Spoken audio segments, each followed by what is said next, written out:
the former Beatles' tragic end with Mario Sofos. Former Beatle John Lennon, who was 40, was shot and killed last night outside his luxury apartment in New York. It was here at the Dakota Building in Manhattan that John Lennon was murdered on the evening of the 8th of December 1980. Lennon lived in the apartment building with his wife Yoko Ono and their young son Sean.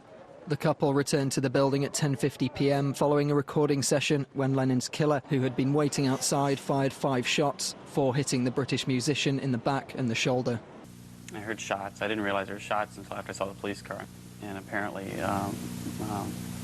John Lennon had been shot. And within 2 minutes of the time I got there, they brought out Lennon, and there were maybe 5 or 6 police officers holding him, carrying him, putting him in the back seat of a car. Lennon was rushed to hospital and, despite receiving several blood transfusions, had little chance of surviving his multiple severe injuries. His murderer, 25-year-old Mark Chapman, was deemed competent to stand trial and was ultimately sentenced to life in prison, where he remains. In the days that followed, thousands of fans gathered outside the Dakota Building to mourn the loss of the former Beatle and one of the most recognisable musical icons of the 20th century. Lennon formed the Beatles with Paul McCartney and George Harrison in the northern English city of Liverpool in 1960. Within just 4 years, the group was propelled to global pop stardom. Beatlemania had arrived. They recorded 14 albums and eventually disbanded in 1970.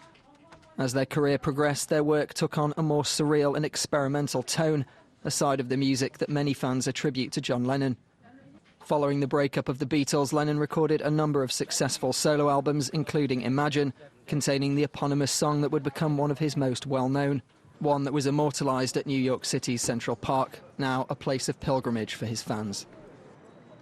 Now, there was no internet at the time. It was during a broadcast of Monday Night Football on U.S. television network ABC that the story of John Lennon's assassination broke.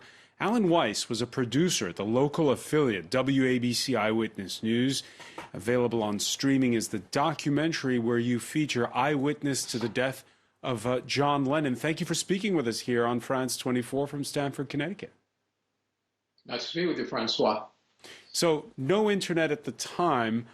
Monday, the 8th of December, you happened to be involved in a traffic accident in Central Park? Yeah, I was on a motorcycle. I was hit by a taxi, and that landed me on a gurney in the hallway in the emergency room that Monday night 40 years ago. What happens then? Well, the doctor was examining me, saying it was I'd have to go into x-rays to see how badly my hip was damaged. And literally at that moment, behind us, the door slammed open and a person came running in yelling, "We've got a gunshot in the chest." And the doctor said, "When's it coming in?" And the person said, "Hitting the door right now." And so I was able to turn around and look behind me as I was lying down, and I could see these police officers running in, carrying a body between them. And they brought that person and put them in the room that I'm literally lying right outside of. And you hear Yoko Ono. Yes, well, what happened first is that I was lying there, my eyes were closed because I had hit the ground pretty hard. And my ears were ringing, I had to have a bit of a headache. And 2 police officers came out, and they're standing over my bed, and one said to the other, "Can you believe it, Yoko Ono?"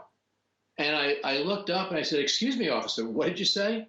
And, you know, I didn't look like a journalist. I didn't look like the producer of Eyewitness News then. I looked like something a cat had dragged in because of the accident. I was dirty and pretty much ripped up.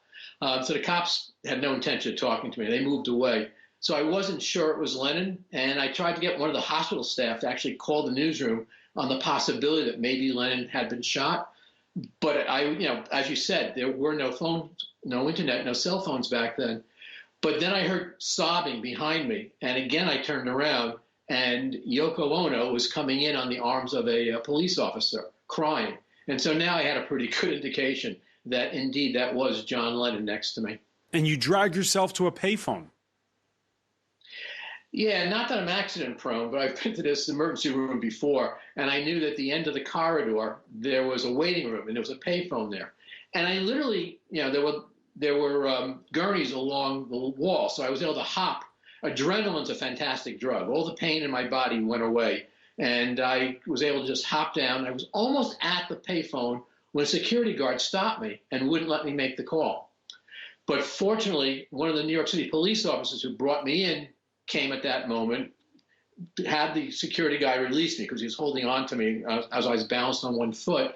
And as the officer was bringing me back to my bed, I'd asked him if he heard about Lennon being shot. And he said, no, he didn't hear anything. And he pointed to his radio and said, look, if there was a report on that, I would have heard it. So I really felt like a fool that I was making a lot of noise and making a fool of myself in this hospital. But I said, look, do me a favor. Can I just make a phone call?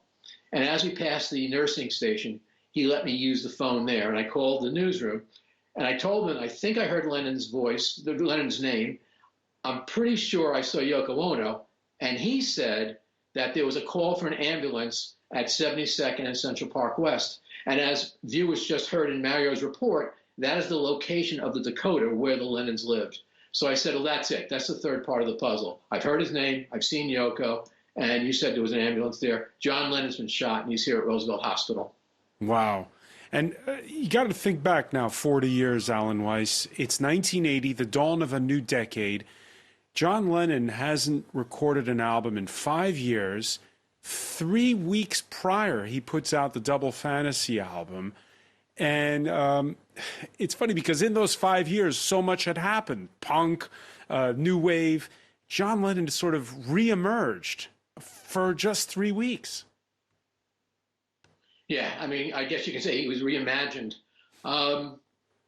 Yes, he had gone through a difficult time. He and Yoko Ono had split up for a while. He went to California to try and find himself. And he did find himself. And he was at first afraid to release new music. But she helped him with that. And he did release music, and much to his surprise and tremendous happiness, it was being well received.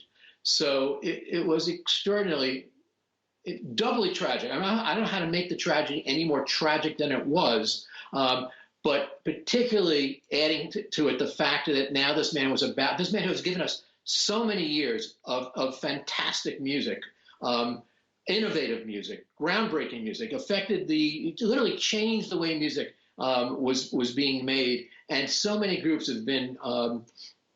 have followed that lead and have imitated and gone on beyond it, that he was now about to do a whole nother career. And of course, that was cut short.